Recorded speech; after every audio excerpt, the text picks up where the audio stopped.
ये guys what's up welcome back to the channel लेकिन hurry tell me comment guys कैसे करना तो आज मैं आपके लिए लेकर आई grammar rules. When nouns are expressed in periods of time, amounts of money or quantities are considered as a single unit, singular verb are used. Example, 3 months is too long a time to wait. The number of board members is very small.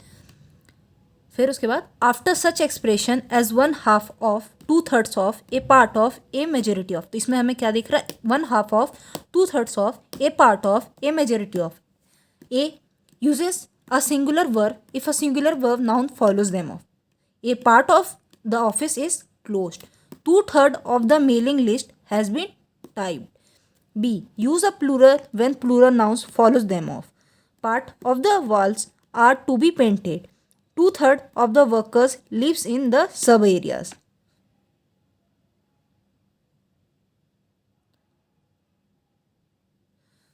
तो इसमें बोला जा रहा था when nouns are expressed in periods of time, times, amounts of money, amounts, quantities are considered as a single unit. कैसे consider किया जा रहा है, सिंगल यूनिट में, और उन्हें फिर सिंगुलर वर्ब में यूज़ किया जाता है. तो ये एग्जाम्पल थे 3 months और the number of board members.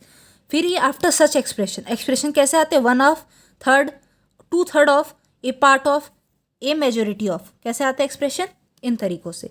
फिर उसके बाद हमें यहाँ पे एग्जांपल देखने को मिल गया सिंगुलर वर्ब वाले. A part of the office is closed, एक हिस्सा ऑफिस का बंद है. Two third of the mailing list has been type, तो आधा हिस्सा मेलिंग लिस्ट का टाइप हो चुका है. Use this of a plural, अब प्लूरल वर्ब में क्या आ रहा है, part of the walls are to be painted, ये हिस्से वॉल्स के पेंट होने बाकी है. Two third of the workers lives in the sub areas, 2-3 workers उस जगह पर रहते हैं. Two thirds of the workers lives in the sub areas. तो इस तरीके से इस चीज़ को समझाया जा रहा है.